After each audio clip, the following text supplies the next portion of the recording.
চৌঠা অক্টোবর তাদের দুজনের প্রথম দেখা হলো। তখন বিকেল ঘনিয়ে আসছে, বাতাসে শীতের আমেজ। 10ই অক্টোবর তাদের দীর্ঘক্ষণ কথা হলো টেলিফোনে। সেদিন ছেলেটি নতুন কেনা টবে গোলাপের চারা লাগাল। 30শে অক্টোবর রেস্টুরেন্টের নিরালা কেবিনে ছেলেটি বলল, তোমাকে আমি ভালোবাসি। মেয়েটি লজ্জায় মাথা নিচু করে টেবিলে আঁকিবুকি আঁক কাটল। 12ই ডিসেম্বর গোলাপ গাছে কুড়ি ধরলো। মেয়েটি রেস্টুরেন্টে ছেলেকে জিজ্ঞেস করলো, কেন ভালোবাসো আমায়? আমি সুন্দরী তাই।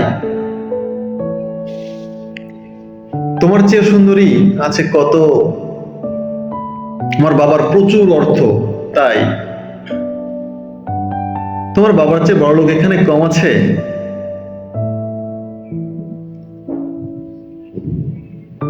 তাহলে ভালোবাসি ভালোবাসি, তার আবার কোনো কারণ হয় নাকি? মেয়েটি বাড়ি ফিরে বন্ধুদের টেলিফোনে অনেক আলোচনা করল। সবাই এক বাক্যে বুঝিয়ে দিল, ভালো যখন বাসে তখন একটা কিছু কারণ তো আছে বটে, সেটা না বুঝে বেশি এগোস না। 3রা জানুয়ারি মেয়েটি বলল, আমার কাছে কি চাও? কই, চাইনি তো কিছু। ভালোবাসো অথচ চাও না, তাহলে না চাইলে যারে পাওয়া যায় তেও গিলে আসে। এ তো গান, শুধুই গান, তাছাড়া কি? কিছুই যদি না চাও তবে ভালোবাসো কেন? ভালোবাসি তাই ভালোবাসা দিতে চাই, চাইবো কেন? তুমি সত্যি অদ্ভুত। 10ই ফেব্রুয়ারি দুজনের দেখা হলো মেট্রো স্টেশনের পাতালে। ছেলেটি বলল, আমি কাল সারা রাত বাঁশি বাজিয়েছি। সারা রাত সেই সুরের মায়াবী আলোয় তুমি নাচছিলে। অসামান্য সে অনন্য নাচ। ধ্যাৎ, কাল সারা রাত আমি ঘুমিয়েছি, আমি কিন্তু তোমার নাচই দেখে গেছি সারা রাত। তোমার বাঁশি তো একদিন শুনতে হবে। 12ই মার্চ ছেলেটি বাঁশি বাজালো। মেয়েটি শুনলো। সময় থমকে রইল অনেকক্ষণ। বাঁশি যখন থামলো, মেয়েটি দু চোখ ভরা জলে বলল, বাঁশি শুনতে শুনতে আমার ঘুম এলো।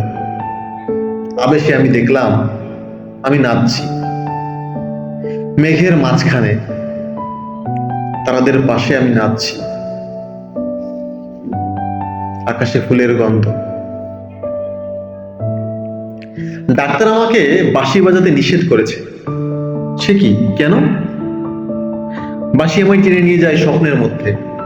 ডাক্তার বলেছে, স্বপ্ন দেখে আমার মস্তিষ্কের শিরা উপশিরায় জট পাকিয়ে যাচ্ছে। তাহলে ভাবছি। 16ই এপ্রিল মেয়েটি বলল, আমার বন্ধুরা বলেছে তুমি খুব ভালো, অসাধারণ, কিন্তু তুমি সৃষ্টি ছাড়া। তোমার সব স্বপ্ন অর্থহীন। আমি জানি। স্বপ্ন টপ্ন ছেড়ে দিতে পারো না তুমি? না, তাহলে তুমি তো আমাকে হারাবে। তোমায় পাইনি তো কখনো। 5ই মে ছেলেটির মস্তিষ্কে অপারেশন হয়। একটু সুস্থ হতে মেয়েটি এসে বলল, ভালো আছো তো? এখন আর স্বপ্ন দেখছো না তো? দেখছি আরো সুন্দর সব স্বপ্ন। তাহলে তো দেখছি অপারেশনটা আদৌ সফল হয়। বাড়ি ফিরে বন্ধুদের ফোন করলো মেয়েটি। বন্ধুরা এক বাক্যে বলল, বাঁশি বাজানো, স্বপ্ন দেখা সব ব্যাকডেটেড, সৃষ্টি ছাড়া। তুই আর লোক পেলি না। তুই এত রূপসী, তোর এত উজ্জ্বল প্রসপেক্ট। ভালো যদি চাস তাহলে শিগগিরই বিয়ে করে ফেল তোর দাদার সেই বন্ধুকে। উনি তো শুনলাম কানাডাতেই সেটেল করবেন। 7ই জুলাই মেয়েটি আবার জিজ্ঞেস করলো, তুমি সত্যিই কি চাও বলো তো? তুমি আরো সার্থক, আরো সুন্দর হয়ে ওঠো, ব্যাস, আর কিছুই না। আর চাই স্বপ্ন দেখতে। ও স্বপ্ন তাহলে তুমি ছাড়তে পারবে না? তাহলে থাকো তুমি তোমার স্বপ্ন নিয়ে। 12ই আগস্ট গোলাপ গাছে ফুল ফুটলো অনেক। সেদিন দুপুরে ছেলেটির মস্তিষ্কে আবার অপারেশন। 13ই সেপ্টেম্বর ছেলেটি মারা গেল। 14ই সেপ্টেম্বর মেয়েটির শুভ বিবাহ সম্পন্ন হলো কানাডাগামী সেই পাত্রের সঙ্গে। 20শে সেপ্টেম্বর গোলাপ গাছটি হঠাৎ ঝড়ে উপড়ে গেল। সেদিন সন্ধ্যার বিমানে মেয়েটি হানিমুনে গেল। যাবার আগে বন্ধুদের বলে গেল, স্বপ্নের চেয়ে বাস্তব অনেক ভালো, অনেক মধুর। স্বপ্ন দেখে কেবল বোকারা। 4ঠা অক্টোবর ছেলেটির মা ঝরে পড়া গোলাপ গাছটিকে যত্নে তুলে ফেলে দিলেন। শূন্য টবে তখন কয়েকটা পোকা, কয়েকটা মাছি।